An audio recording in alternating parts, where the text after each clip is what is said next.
Someone you love comes to you with a message. The signs and wonders they perform are real, undeniable. And then they say, let's go worship other gods. What do? Moses already knows your answer, and he's terrified by it. Day 50. One place, one God, no exceptions. Deuteronomy 12-16. Israel is about to enter a land soaked in other people's religion, altars on every high hill, sacred poles under every spreading tree, temples, shrines, priests, rituals, generations of worship built into the landscape. The Canaanites didn't just believe in their gods, they organized their entire world around them. And Israel is walking straight into the middle of it. Moses knows what happens when you live next door to something long enough. You get used to it, then you get curious, then you participate. Then you can't remember why you ever thought it was wrong. So before they cross the river, he draws the lines. Hard, clear, no room for negotiation. The first order is demolition. Every altar, every sacred stone, every Asherah pole, every idol, every place where those nations worship their gods, destroy it, burn it, break it. Wipe out their names from those places completely. Do not worship the Lord your God the way they worshiped theirs. That matters more than it sounds. Because the temptation won't be to abandon God entirely. The temptation will be to worship God using the methods, the rituals, the high places the Canaanites already built. It's easier. It's already there. Everyone else is doing it. God says no. There will be one place, one location he will choose. His name will dwell there. That is where you bring your offerings, your tithes, your firstborn animals, your vows. That is where you eat before the Lord and rejoice. You, your children, your servants, the Levites in your towns who have no land of their own. Not wherever you feel like it. Not the convenient hilltop.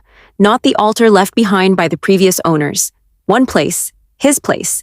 Be careful not to sacrifice your burnt offerings anywhere you please. Offer them only at the place the Lord will choose. Carefully. That word appears again and again in these chapters. Be careful.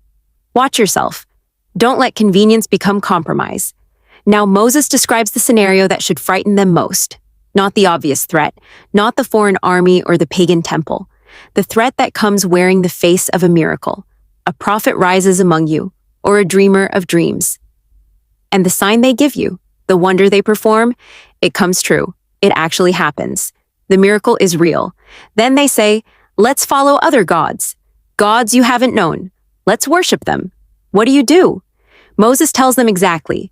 Do not listen. Do not follow. The Lord your God is testing you. He wants to know whether you love him with everything, heart, soul, strength. A real miracle from a false prophet is still a test. Power is not the same as truth. Signs are not the same as authority.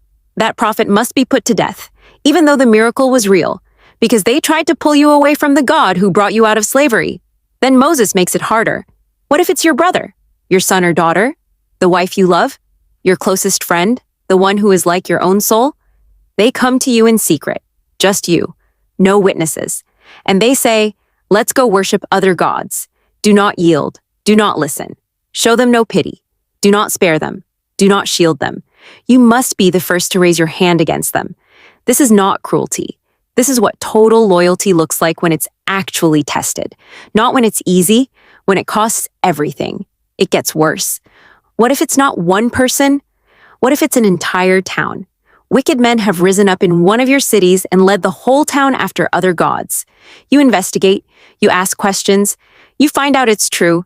Destroy the city, everything in it, every person, every animal, all the plunder. Burn it in the middle of the street, never rebuild it. It is to remain a ruin forever, never to be rebuilt. That sounds brutal. Moses knows it sounds brutal, but he has already told them why. Unpunished corruption spreads. One town tolerated becomes two towns. Two become a region. A region becomes a nation. And then there is no Israel, just Canaan with Israelite faces. The whole point of being a holy people is that holiness is actually maintained. Then the laws get practical. Daily, granular, what you eat, what you don't. Animals with split hooves that chew the cud, clean, eat them. Animals that only chew the cud or only have split hooves, unclean. Don't touch them. Fish with fins and scales, clean. Everything else in the water, don't eat it. Most birds are fine. Birds of prey and scavengers, no. You are a people holy to the Lord. What goes into your body matters. Distinction matters. Being different from the nations around you, on purpose, in visible daily ways, matters. Don't boil a young goat in its mother's milk. 3 times in the Torah, that command appears.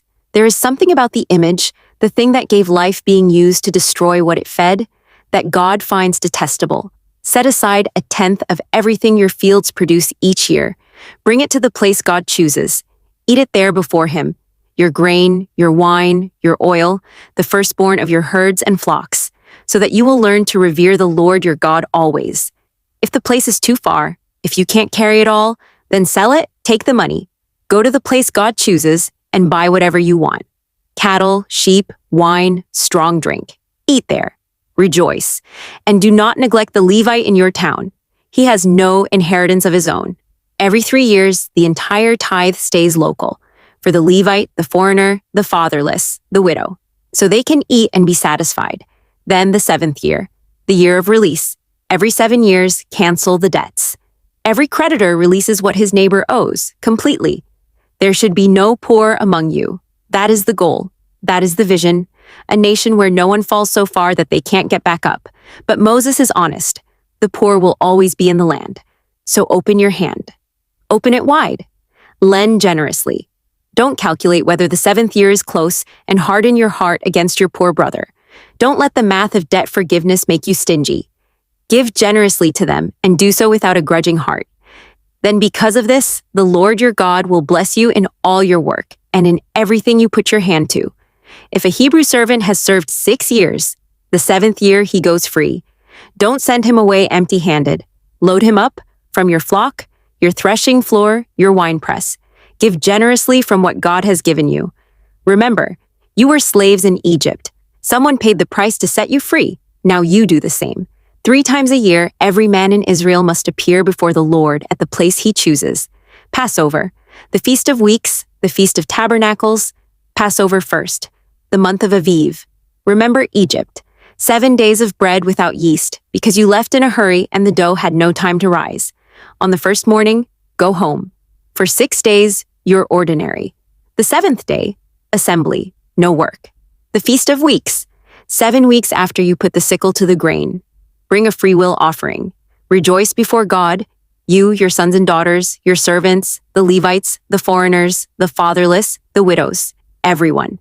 Remember that you were a slave in Egypt. Now you're free and you have something to give.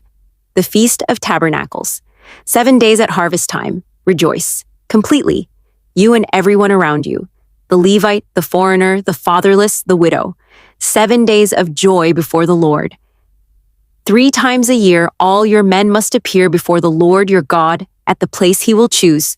No one should appear before the Lord empty-handed. Everyone brings something. No one shows up empty. Because no one arrived empty, God filled you. You bring back what he gave.